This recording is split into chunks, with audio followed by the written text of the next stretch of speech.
එහෙනම් අපි බලමු HCG පටියක් භාවිතා කරන නිවැරදිම ක්‍රමය මොකක්ද කියලා. මේ සඳහා දවසේ ඕනෑම වේලාවක ගන්න මූත්‍රා සාම්පලයක් භාවිතා කරන්න පුළුවන්. ඒ වගේම ඕනෑම ෆාමසියකින් අඩු මුදලකට ඔයාලට HCG පටියක් ලබා ගන්නත් පුළුවන්. මුලින්ම බලන්න එහි කල්ලුකුත් වීමේ දිනේ කවදද කියලා.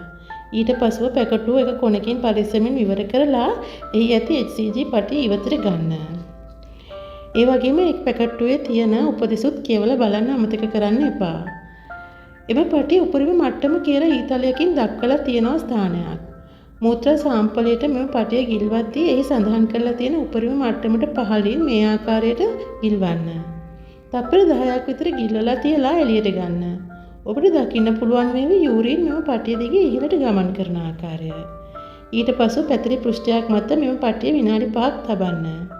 දැන් ඔබට පෙනෙන ආකාරයට මේකේ ඉරි දෙකක් ආවොතින් ඔබගේ මූත්‍රා සාම්පලය පොසිටිව්. ඒ කියන්නේ ඔබ ගර්භණීතාවයට පත් වෙලා.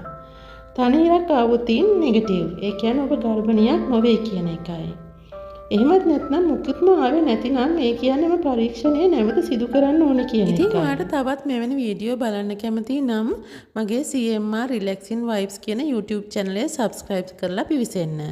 ඔයාගේ දැනුමට තවත් දේවල් එකතු කරගන්න හැකි වේවි.